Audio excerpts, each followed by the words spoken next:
So, welcome to another episode of Gotham Acupuncture Podcast, where we delve into ancient art of acupuncture and its modern application. I'm your host, Joshua Garcia, and as always, we have Dr. Peter Caron, who is a seasoned acupuncturist with a wealth of experience in this field.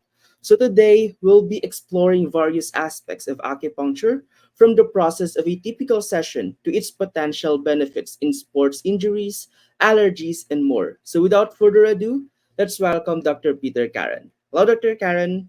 How are you doing? Hi, Josh. I'm doing well. Nice to see you again. Nice to see you again. And could you please introduce yourself to our audience, please? Of course. My name is Dr. Peter Caron. I run Gotham Acupuncture on the Upper West Side of Manhattan. I teach at Pacific College of Health Science down on Wall Street, and I run a free clinic here in Harlem. Amazing. So yeah, again, thank you for joining us today. And to kick things off, could you walk us through the process of a typical acupuncture session? Sure. So patients come in, they greet our lovely front desk person, Shanika. They take a seat in our waiting room. We've got a nice ambiance set up. I go get them when it's time for their session to start, and they come in. I provide a change of clothing for all of my patients. So they change into shorts and a t shirt. And then we discuss whatever it is that I can help them with today. Sometimes we're working on an ongoing series of treatments addressing one problem. Sometimes patients are coming in for maintenance or general health and well being. So it depends a little on the patient. Then we have the patient lie down on the table. Nice heated table, warming, helps them relax. I check their pulse. I look at their tongue. We palpate, press some areas, see if different places are sore or tight. And then we use needles to help adjust all of these things. Most patients fall asleep during this process. Usually by the end of the needles, people are already starting to get a little bit drowsy. I let them rest for about half an hour. While they're resting, I come out into my office where I have a full herbal dispensary.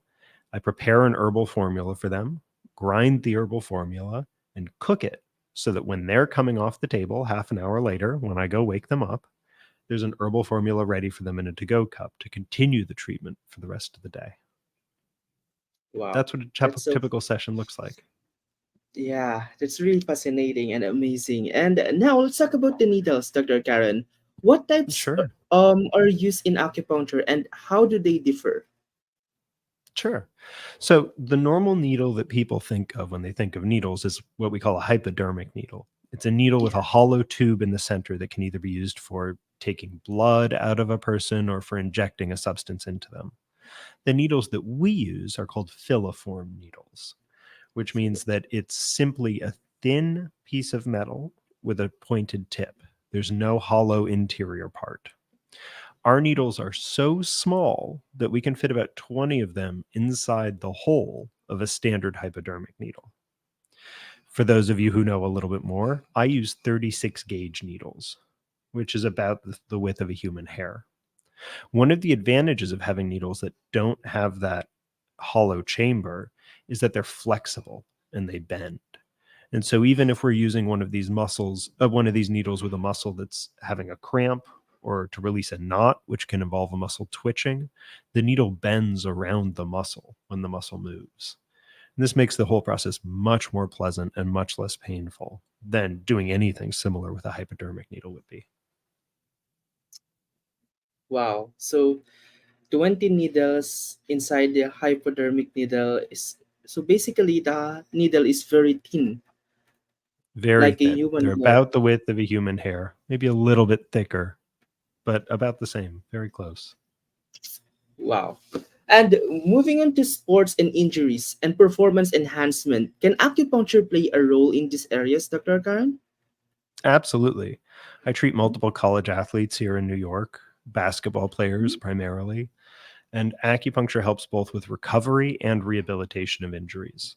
The reality of serious athletics is you will be injured. You will have problems show up. Anyone who's really pushing their physical boundaries, this is an inevitability. And this is where acupuncture really shines. We can find problems very early in their existence, say a small dysfunction in the musculature of the hips that's changing someone's gait when they're running, and we can address that before it becomes a major problem. But if something does become a major problem, we can use acupuncture and herbs to help heal it much quicker. This is also true for muscular imbalances that cause things like postural issues or technique issues in a very fine motor skill based sport. So there's lots of different ways that we're able to help people. And the main one, I That's think, really, is recovery. yeah, that's really impressive. And shifting gears a bit, can acupuncture be a valuable resource for those dealing with allergies or immune system issues? Absolutely. We have a number of different ways of approaching allergies. Mhm. Allergies are not my specialty. However, it is a specialty of another person who works here in my office, Jane Bay. We have a number of different protocols that help to either lessen or fully remove allergies. And this is most useful when we encounter patients who have polyallergy symptoms, which is to say multiple different allergies. People whose immune system is overreactive in general, we're able to help them quite a bit. And this is partially done by lowering inflammation, but also helping to calm down the nervous system. For patients with immune system issues, either too little or too much, as in they get sick frequently or they have autoimmune conditions, we have both treatments and herbal formulas that help regulate that immune function. And a history of treating this and recognizing this issue that goes back almost 2,000 years. So we're pretty versed in the treatment of immune dysfunction. Very excellent insight as always, Dr. Karen. But let's touch upon digestive issues and gastrointestinal disorders. Can acupuncture provide relief in these cases? One of my main teachers used to say, if your patient can digest food and excrete waste, meaning poop, and sleep Mhm. well, then the prognosis is pretty good. Which is to say, if these basic functions work well, then there's a good chance that whatever people are suffering from, they'll have a good chance of getting better. We address these gastrointestinal issues both through acupuncture and herbs. We have herbs that help to change gut bacteria. We have herbs that help to disinhibit or relax the digestive system. We have herbs that help to regulate stress and its influence on the digestive system.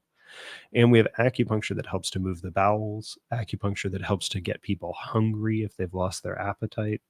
We often work in supportive care for cancer patients to help them regain an appetite so that they're able to eat while they're undergoing chemotherapy. So there's lots of different places where we come in and interact with the gut, and we see it as a central part of health, one that should usually be addressed first.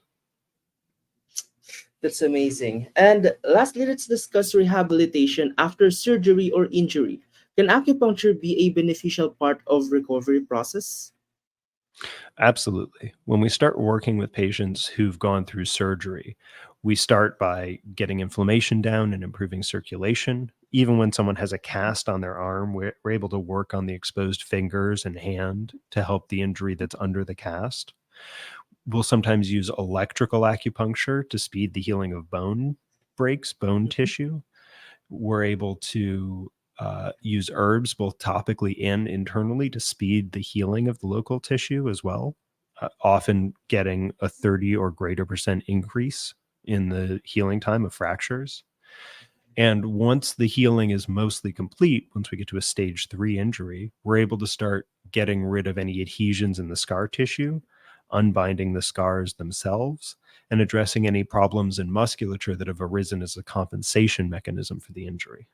So we can pretty much work from the beginning to the end.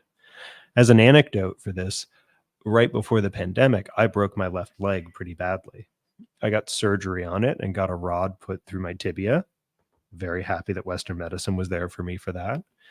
Once we were certain that that everything was in the right place with a follow-up x-ray, I did most of the rehabilitation myself because I've got tools Mm. that help me to do that.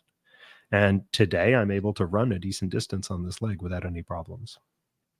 Wow, that's totally amazing. And the main reason why I've asked this question is because a few days ago, my cousin ran into a motorcycle accident and he Ooh, accidentally broke his arm into two. So this one, he broke this. So he's currently on a casket, and I might ask him to have an acupuncturist once everything sure. has been set up for him. So yeah, thank you for all. Thank you Yeah. always for sharing your expertise and insights with these topics, Dr. Karen. And Of as we course, wrap up Josh. today's episode, thank you. Again, as we wrap up today's episode, we really encourage our listeners to explore the possibilities of acupuncture for their own well being. Again, thank you for always listening and have a great day ahead, everyone. Thank you, Dr. Karen, Thank you, and goodbye, Josh, and thank you everyone. to everyone listening. Take care. Thank Bye. you. Goodbye.